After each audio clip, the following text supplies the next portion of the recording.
Hello and welcome to the News on NT International at this time. I am Habiba Oladikbo. We begin with a look at the headlines.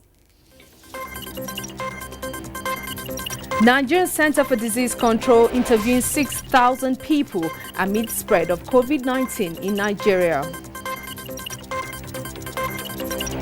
President Muhammadu Buhari meets Presidential Economic Committee on COVID-19, seeks protection for poor Nigerians.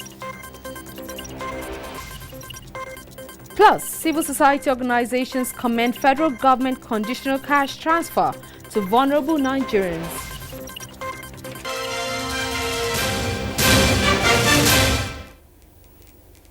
Many thanks for being there. The Presidential Task Force on COVID-19 has assured Nigerians that the items received from China to combat the spread of COVID-19 in the country are not contaminated. The chairman of the task force and secretary to the government of the Federation, Boss Mustafa, gave the assurance at today's briefing.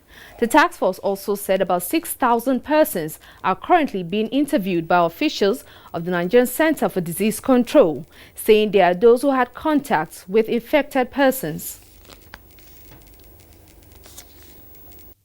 8 in Oyo, 5 in Akwa Ibom, 4 each in Ogun, Edo, and Kaduna, 3 in Bauchi, 2 each in Enugu and Ekiti, and 1 each in Rivers and Benue states.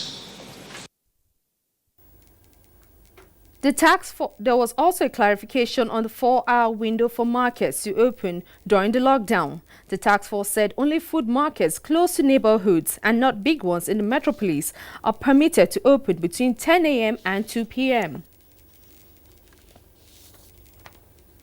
As we continue to assess the readiness for containment and management, we recognize strongly the importance of synergy with the states. It is important that states, whether in the front line where cases have been reported or where cases have not been reported yet, to intensify the preparation of facilities that will help in the event of a surge. Every day we add a new state. Every single day we have to deploy a new team. It requires resources, people, logistics, efforts. This is a significant exercise, and we are assuring every state that we will continue to do everything necessary to support them to respond to these events that are unfolding in our country. Like in fake news, it's actually distracting our fight against COVID-19.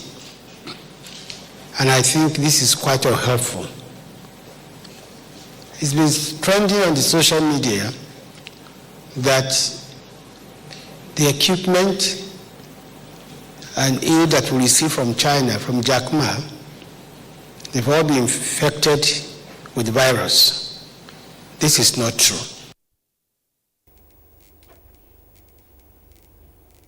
And as coronavirus cases near 1 million worldwide, there are growing concerns in several countries about shortages of protection equipment for medical workers. Here is Joyce Ometu with development on COVID-19 around the world.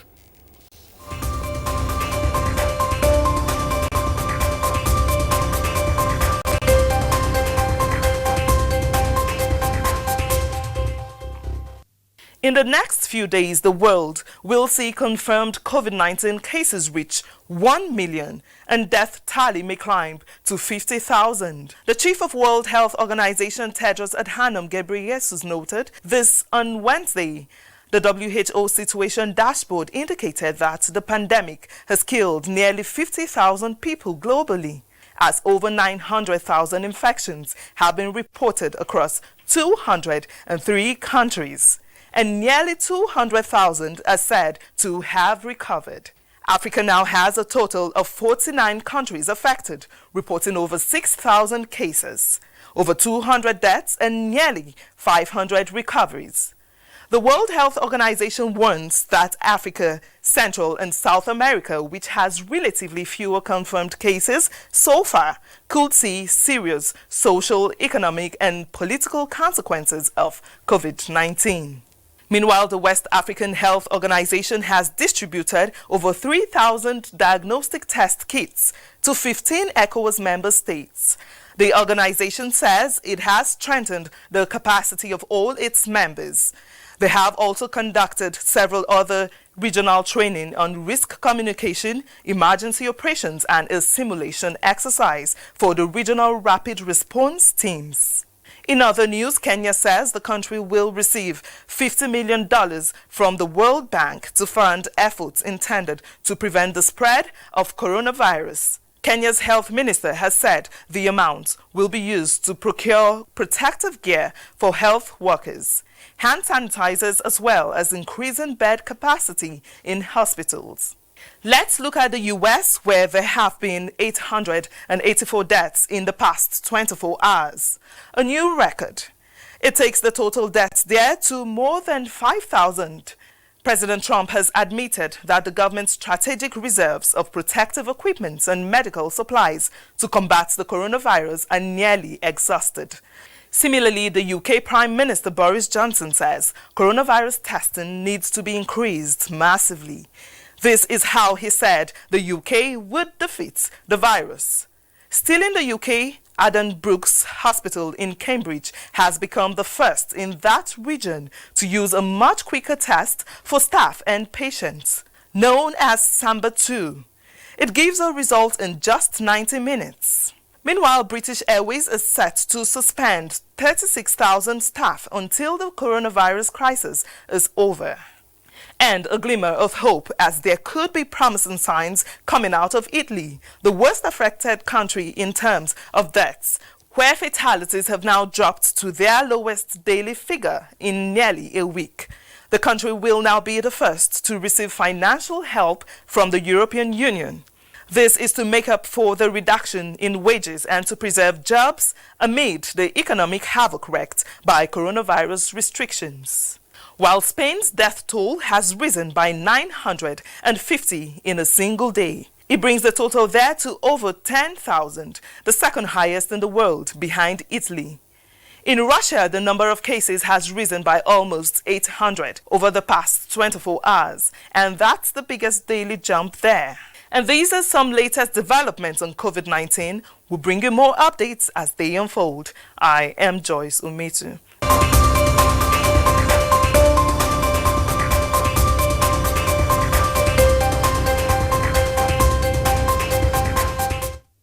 Many thanks, Joyce. And in a related development, the European Union has airlifted the first batch of French and German nationals, numbering 630 from the Murtala Mohammed International Airport, Lagos. Abolade Salami reports that the travelers passed through several screenings to confirm their health status before boarding. The international wing of Murtala Mohammed Airport recorded a bit of activities owing to the exit of EU nationals from Germany and France. Would all passengers traveling on flight FR3421 please have your boarding passes? The profiling of travelers started with the verification of documents and screening of luggages to ascertain the authenticity of their papers under the supervision of German police and officials from the embassy. Meanwhile, travelers on board Air France were subjected to same processes of verification. However, information provided on the manifest reveals that Air France has 390 passengers on board, while Lufthansa Airline was carrying more than 230 passengers. In Lagos, Abolade Salami, NTA News. Lagos State Governor Babajide Sanwo-Olu has announced the discharge of 11 more patients from the isolation center in Yaba. In a statement on his official Twitter handle, the governor said the patients have fully recovered and returned to their families. Meanwhile, the federal government directive on lockdown in Lagos, Abuja and Ogun states is still in full force, but achieving full compliance in some satellite towns in the FCT remains a challenge. Onenge Fine-Faves reports from Kurudu, where some people took advantage of the 4-hour window of 10 a.m. to 2 p.m. approved by government to come out to assess essential needs. It's the third day of the stay-at-home order, but there is still a sense of activity and mobility here in Kurudu or Rozo Karachi area of the Federal Capital Territory. Now, motorists, tricycles, and motorbikes are still on the road. Private drivers are out there, while commercial drivers are still conveying passengers from one location to the other. Now, going by the response of this young man, it's obvious that a lot of residents in this area depend on their daily outing for survival. But how appropriate that is in the face of a stay-at-home order is still not clear. Many thanks, Onengie. And in a related development, we now join Justin's Bem Unyi to have a feel of the atmosphere at the Maraba Nyanya Axis. You see most shops under lock. Major shopping malls are still closed, but it appears some traders want them open. Here, social distancing is one directive these people are not subscribing to. Vehicular movements, especially commercial motorcycles, tricycles and buses, seem not to feel any form of lockdown or restriction. One other place, same in Maraba, is the marketplace. Normal business atmosphere, same crowd, but basically in the business of buying and selling of food items. All these pictures were taken after 2 p.m. The official time allowed for shops and stores within markets selling food and groceries to open. And here came a sharp contrast at the Nyanya Axis, a suburb of Abuja that is just few meters away from Maraba. Restriction of movement was seen fully enforced, giving way to empty roads as against the normal busy expressway on any other day. Security and health officials were seen at checkpoints to run checks and screens, allowing only those on essential duties to transit. Justin Bemunyi, NTA News. And we now have in the studio the Chairman FCT Task Force on Lockdown Compliance, Mr. Ikairo Atta. You're welcome to NTA International at this time. Many thanks, Habiba. Many thanks, our NTA family. Okay. So today is day 3 of the lockdown, and this is a measure to contain the spread of COVID-19. How has been the compliance level amongst residents of the FCT? Thank you very much, Habiba. It has been very wonderful for us and very somewhat wonderful in the sense that we got results in some area, we got challenges in some area, but when you go out to work, you understand that work is no play here.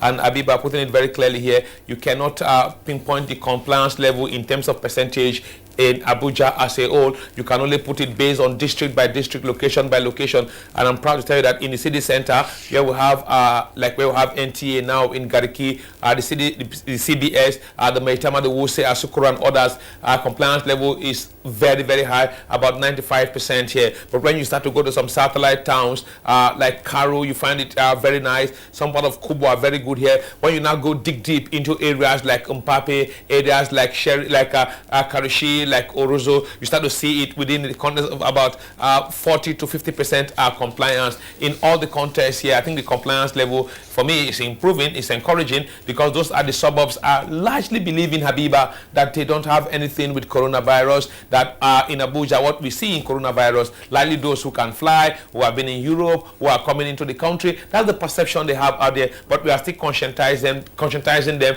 talking with them to get them to understand the reason why they should comply fully. But the compliance level in the FCT is very encouraging. Will you say you still have cases of religious leaders and followers still meeting to have religious worships? What will you say about that? How is that? Yeah, the issue of religious leaders, I think we are dealing with that very strongly here. We had cause to go out here, talk to persons, tend to get them to say, look, you can't gather in large number now, knowing fully well the sad irony of what happened in South Korea, where a particular lady who ought to have gone home went into a church, and in that particular single instance, after about some weeks, people in that church, over 10,000 of them plus, actually contracted coronavirus. That's what I got from the social media here, and I've seen that trending as well. We don't allow that to worship, particularly in churches and mosques. We've been able to shut down almost all the mosques as well as all the churches in Abuja. We are having chance to deal with some of the ones who actually meet in residential and estate neighborhood here, and we're asking them to please go home, because sometimes they congregate in numbers that are large, and most times there is no sufficient social distancing to avoid contact, and also issues that are plenty that are not too hygienic at this moment here. But so far so good. We are dealing with a religious group. We have Minister of the FCT, Malam Mohammed Musa Bello, with the Minister of State for the FCT, Ramatu Tijani Aliu, have been interfacing with Akan leadership here, headed by Reverend Jonah, as well as the head of the Ulamas and the Imam of the Central Mosque. They have been meeting and talking constantly here, and many thanks to all of them, agreeing that, look, for now, it's good we go indoors, pray to God if we are Christian, pray to Allah subhanahu wa ta'ala if we are Muslim, and wait until time when we are done with coronavirus so that we can go out and get very gigantic, like someone put it here, Friday prayer and even Eid prayer, as well as also very mighty and powerful crusades that will have so much large number with mammoth crowd. But for now, everyone is advised to please avoid such gathering and remain indoor. I'm sure Nigerians can't wait to go back to churches and their mosques. But just before I let you go, there are so many vehicular movements today. Even coming to work myself, I saw so many vehicles. You can't tell me all those vehicles are vehicles owned by essential workers, can you? I can tell you yes, Abiba, because I actually went around on inspection here. I went to some part of the city. Early this morning, I was at the Wuse market as early as to 6 a.m. I was also at Mpape. I got to somewhere in Dusi Alahaji. I thanks to the news the news you play, your third news in this bulletin, showing some clarification made by the Presidential Task Force on COVID-19. So when that information was given out yesterday during the task force briefing in the evening, many misunderstood it, thinking that they can only rush to the market here, not knowing that they need to work within their neighborhood market. We saw so many persons pushing to the market, and the sector that the task force actually allowed are the informal sector, those who deal on groceries and those who are pharmaceutical. So all these persons, we are rushing out to work early this morning here, and most of them live in the suburbs. That's the truth. The man who says tomatoes, pepper, crayfish, onions, maggi, egusi, ugu at Wuse market don't live among the big people around. They live somewhere at Suleja, Madala, maybe Mpape, maybe Dusi Alahaji, maybe Yanya, maybe Karo, maybe Maraba, maybe Orozo. So they were all struggling to get to Wuse. But thanks to the clarification now that everything must be in the neighborhood here, and we got time to. But also a very sad one, which I must state here very clearly, some persons who are also essential staff but are not on duty, like some uniform guys, just took their car keys and start to, let me call it, loaf around the city. We saw many of them here. We saw some of them, which I think was also very sad. Some of them had to even engage in doing kabu-kabu, engaging in taxi work here. Many thanks, Mr. Ikaru. That's the much you can take. Okay, too many questions for you, but so little time. Thank you very much, Abiba Aladi, for a wonderful time being here. Thank you very much, Chairman, FCT Task Force on Lockdown Compliance, Ikaru Atta, for sharing your time and your thoughts with us on the news. Moving on, residents of Abuja are taking full advantage of the 4 hours windows provided by the Presidential Task Force on COVID-19 for people in the lockdown states and FCT to buy and sell essential products and produce. The lockdown is increasing demands and supply of food items among family members. Musa Babaliu has more. Most residents of Abuja relied on eateries for their lunch during the weekdays due to the nature of their work and business. Only dinner and sometimes breakfast are taken at home with the family. Of course, lunch will have to be after, because there's no how your employer will allow you to rush home even at the break hour and take a longer period. Because first and foremost, you have to do school runs within that hour. Civil servants, sometimes they don't have time to go back home to eat, so they prefer to eat nearby restaurants. With lockdown, they are forced to stay at home, meaning that all the 3 square meals are to be taken at home with the family. Once you don't go to work, you stay at home, you'll be tempted to eat 3 times, even up to 4 times in a day. So you're spending more than what you've been spending before. This is my second time of eating today, and children have to eat, dependents have to eat, wife have to eat. You see, consumption budget has seriously gone up. Nkechi Aduma is at this mini market located at Area 10 Garki, Abuja, to buy more food items for her family, taking advantage of the window provided by the Presidential Task Force on COVID-19 for people in the lockdown states and the FCT to buy their daily needs. She says food consumption in her house has increased significantly. However, decried increase in the prices of some essential commodities. The prices have increased a little because of the shutdown. Not only in Nkechi, other consumers share same view, but appreciating the window provided to enable them have access to more essential commodities. It's only tomato that I've been able to buy at the normal price right now. Yam and some other things on the increase. Normally I will buy this pineapple for 500 naira, I've been bargaining since you saw me there, 5 minutes, and we'll finish at 600. You never see anything chorus here, better day here. Nothing here. Market day here, fine. A visit to farmers market on the outskirts of Abuja shows that the lockdown and restriction of movement is not affecting the distribution and supply of food items. Drivers say security agents allow them free movement from one location to another. I brought these tomatoes and vegetables from Kiru in Kano State with no obstacle till I reached this location in Abuja, he says. In Abuja, Musa Baba Aliyu, NTA News. You're watching the news on NTA International. It's time to take a break. We'll be back shortly with more reports.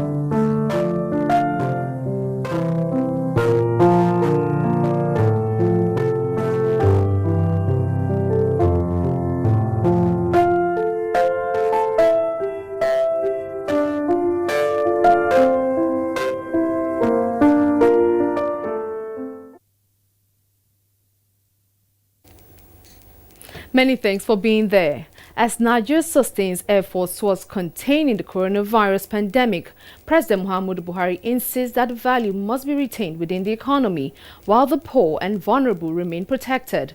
The president gave the order at a strategic engagement with the Presidential Committee assessing the impact of COVID-19 on the nation's economy. State House correspondent Adamu Sambo has the details. President Muhammadu Buhari and members of the committee, headed by the Minister of Finance, Budget and National Planning, Zainab Ahmed, analyzed the COVID-19 crisis on the economy, the various intervention measures introduced by government, as well as further steps to be taken in the best interests of Nigeria and Nigerians. Speaking to NTA News after the closed-door meeting, Finance Minister Zainab Ahmed said discussions also centered on the negative consequences of the lockdown on the economy, especially small businesses, and what needs to be done to mitigate such. His directive is make sure salaries are paid, make sure critical infrastructure projects like roads, rails are protected. As much as possible, use local inputs so that we retain value within our economy, and also make sure that you have measures that protect the poor and the vulnerable. The Minister of State for Petroleum Resources, Timothy Silva, said President Buhari also engaged the committee members on the situation in the global oil market as a result of the coronavirus pandemic. The economy is not in the best of shapes due to COVID-19. Oil prices are also collapsing every day. So we need to be on top of it and to brief Mr. President regularly. What have you suggested to him? I can't say that. The discussions are still ongoing, so we can't really say where we are now. You know, it's a developing situation. We live here now, oil prices will be different from where we left it when we were outside. So we can't really say exactly what we are discussing now, because it's something where we need to be updating regularly. So what was his response? Of course, he has given us his directives. I mean, he has looked at what we have told him, and he has also given us some direction on how to carry on. It's not looking as easy as everybody thought it would be. The global economy, not naturally, like we all know at this time, will certainly suffer some very serious growth problems that may even lead to recession globally.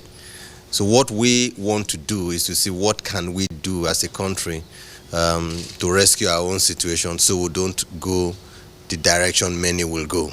It's not going to be easy, but we can only just assure our people that we're on top of it and that we'll resolve it, and Nigerians will still be better for it. At the instance of the President, the Zainab Ahmed Committee continued its strategic engagement with the Presidential Committee on Economic Sustainability led by Vice President Yemi Osinbajo.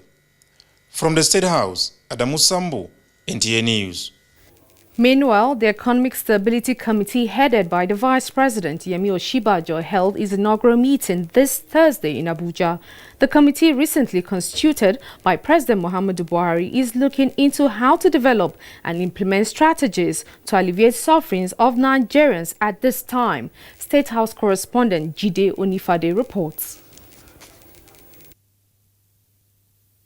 The Economic Sustainability Committee, recently constituted by President Muhammadu Buhari, is looking into how to develop and implement strategies to alleviate sufferings of Nigerians at this time. The committee is mandated to take care of the economic challenges posed by the coronavirus pandemic and the lockdown in some parts of the country. Of course, its implications are very clear for the economy. It has led to a downturn in practically every sector of the economy. Oil revenues have fallen precipitously. Of course, also domestic revenues have also fallen. So we're at a very critical and uncertain time in our economic history and even in our history as a nation. This inaugural meeting is regarded as crucial as major steps have to be taken, such as developing a sustainability plan on repositioning the economy, growing the non-oil sector, and turning the situation to opportunities. In the State House, Jide Onifade, NTA News. President Muhammadu Buhari has approved the appointment of medical directors of Neuropsychiatric Hospital Calabar, Cross River State, and the Federal Medical Center Jalingo, Taraba State. A statement by Garba Shehu, Senior Special Assistant to the President on Media and Publicity, gave the names of the appointed directors as Dr. Basi Eyo Edet, Neuropsychiatrist Hospital Calabar, and Dr. Aisha Shehu Adamu, Federal Medical Center Jalingo, Taraba State. Dr. Edet hails from Akpabio local government area of Cross River State and graduated from the University of Calabar in 1998. He is a fellow of the National Postgraduate Medical College in Psychiatry and also fellow of the National Institute of Management Consultant.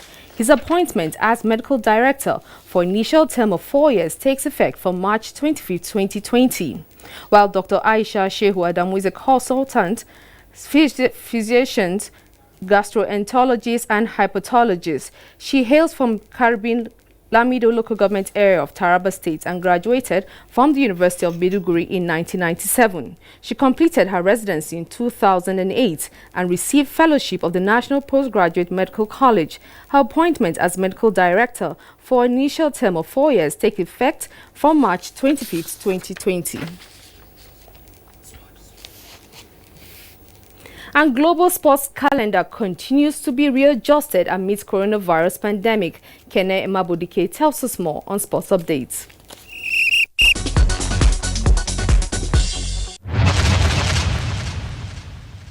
Following the shift in 2021 Africa Cup of Nations qualifiers from March till October due to the outbreak of coronavirus, the Confederation of African Football (CAF) has decided to hold discussions with FIFA over a possible change to the 2022 World Cup qualifiers. The 2022 World Cup qualifiers are slated to begin later in the year, with teams already in the groups and the group winners moving straight into the final round of the qualifiers. Meanwhile, CAF President Ahmad Ahmad further confirms that the Championship of African Nations CHAN 2020, which has been suspended indefinitely, will not take place during mid-year due to Cameroon's weather conditions. Still on football, all Champions League and Europa League matches have been suspended until further notice by UEFA because of the global coronavirus pandemic. All national team games in June have also been postponed, including playoff matches for Euro 2020 and qualified matches for the women. And that is the news at this time. Many thanks for watching. I am Habiba Oladipo.